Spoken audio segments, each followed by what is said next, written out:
નવનીતભાઈનો કાગળ હવે આવ્યો. બગદાણાની ઘટના, નવનીતભાઈની એફઆઈઆર છે મારા હાથમાં. આ એફઆઈઆરમાં નવનીતભાઈ જે છે એ ફરિયાદી છે. હવે એની હું ફરિયાદ વાંચું છું.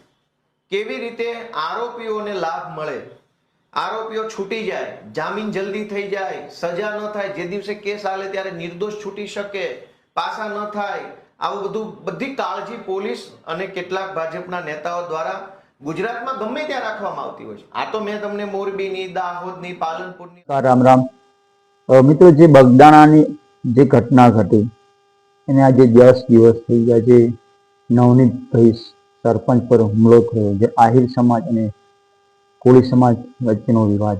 મિત્રો, એક વિડીયો બતાવો જે કોળી સમાજના યુવકનો જે કહી રહ્યા છે મીડિયા સમક્ષ તેમનો વરઘોડો કાઢવામાં આવે જયરાજસિંહ આહિરનો. મિત્રો, જ્યારે વાત કરી છે વિગતે, જે માયાભાઈ આહિર જે હાસ્ય કલાકાર, તેમનો એક પ્રોગ્રામ હતો. ત્યારે પ્રોગ્રામમાં એક તેમણે જે બગદાણા વિશે ટ્રસ્ટીની જે વાત નીકળી, વાત કરી એમને. પણ બગદાણામાં કોઈ ટ્રસ્ટી કોઈ છે નહીં. ત્યારે એમને નામ આપી, એમને ભૂલ થઈ.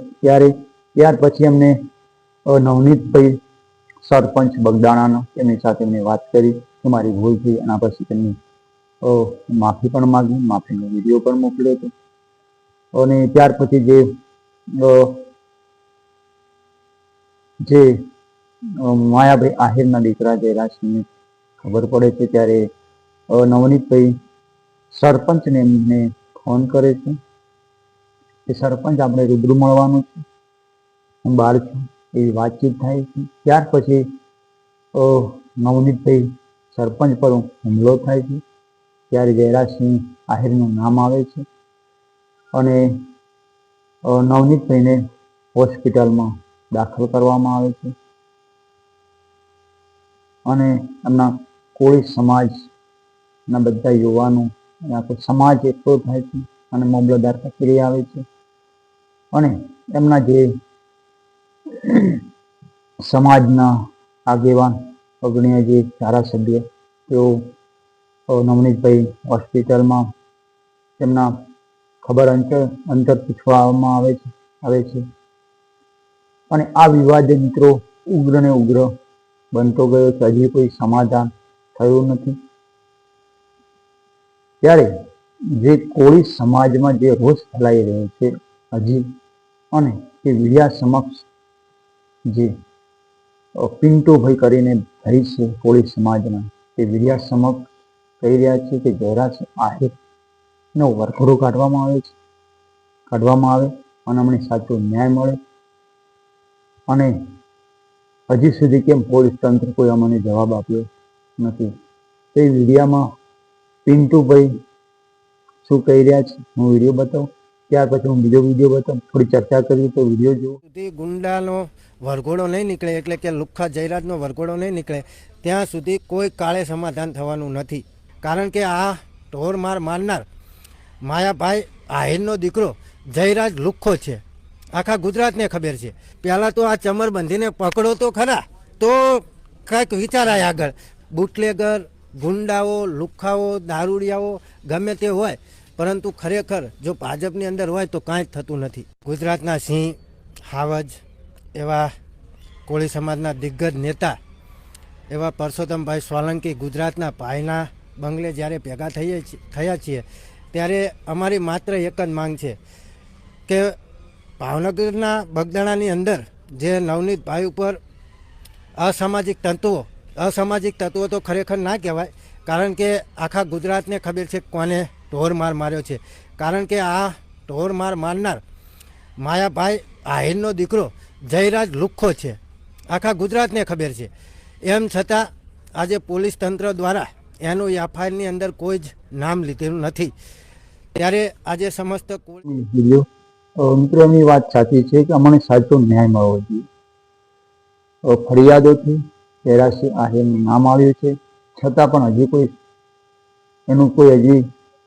પોલીસ તંત્રે કોઈ હજી વાત કરી નહીં. અને કોઈ હજી ત્યાર પછી મિત્રો એક હું બીજો વિડીયો બતાવું છું. જે ધારાસભ્ય ગોપાલભાઈ ઇટાલિયા તેઓ શું કહી રહ્યા છે જે આ વિવાદના મામલે, જે આહિર સમાજ અને કોળી સમાજનો જે વિવાદ ચાલી રહ્યો છે 10 દિવસથી, એના વિશે જે ગોપાલભાઈ ઇટાલિયા શું કહી રહ્યા છે, તો આપણે વિડીયો જોઈએ. અને મિત્રો, વિડીયો વધુ શેર થવો જોઈએ અને આવા અવનવા ટોપિક વિડીયો જોવા માટે અમારી ચેનલ જે આવકાર ચેનલ સબસ્ક્રાઈબ ન કરી હોય તો મિત્રો સબસ્ક્રાઈબ કરી દો. દરેકને જય માતાજી. આપણે વિડીયો જોઈએ પૂરેપૂરો મિત્રો વિડીયો જોઈએ. એમાં એવું લખ્યું છે કે આજ રોજ તારીખ ફલાણીના રોજ રાતના 1:30 વાગ્યાની આસપાસ હું મારા દીકરાનો મને ફોન આવ્યો, એવું લખ્યું છે નવનીતભાઈ એના દીકરાનો ફોન આવ્યો અને એના દીકરાએ એને એવું કીધું એફઆઈઆર પ્રમાણે. નવનીતભાઈનું કહેવાનું અલગ છે, પણ એફઆઈઆર માં જે લખ્યું છે એને સાચું માની લઈએ, 100% સાચું, તો પણ કેટલાક ટોમીઓએ આરોપીઓને ડિસ્કાઉન્ટ આપવાનું કામ કર્યું છે. હું એમ માની લઉં કે આ જ સાચું છે. નવનીતભાઈ જે વિડીયોમાં બોલ્યા હશે એ સાચું નથી, આ સાચું છે, તો પણ ભાજપના કેટલાક ટોમી અધિકારીઓએ આરોપીઓને ડિસ્કાઉન્ટ આ ઘટનામાં આપ્યું છે અને સમાજના મંત્રી લેવલના લોકોને તે છેતરી ગયા છે. આમાં એવું લખ્યું છે કે રાત્રે નવનીતભાઈને એના છોકરાનો ફોન આવ્યો અને એને છોકરાએ ફોનમાં એવું કીધું, પપ્પા મારા ટ્રેક્ટરને કોઈ સફેદ ગાડી વાળાએ રોક્યું છે. સફેદ કેવી ગાડી છે? સફેદ કઈ ગાડી કીધી? ગાડીનું બ્રાન્ડનું નામ લખેલું છે, વેરના કાર. કોઈ વેરના કારે મારું ટ્રેક્ટર રોક્યું છે અને મારી પાસેથી કાગળ માગે છે. એટલે નવનીતભાઈ એનો છોકરો જ્યાં હતો ત્યાં ટુ વ્હીલ લઈને જાય છે, એવું એફઆઈઆરમાં લખ્યું છે. ત્યાં ટુ વ્હીલ લઈને ગયા તો ત્યાં વેરના કાર નથી, પણ એનો છોકરો ઊભો છે, એવું એફઆઈઆરમાં લખ્યું છે. પછી છોકરાને પૂછે છે તો છોકરો એવું કહે છે કે ભાઈ એ વેરના કાર તો અહીંથી આમ જતી રહી.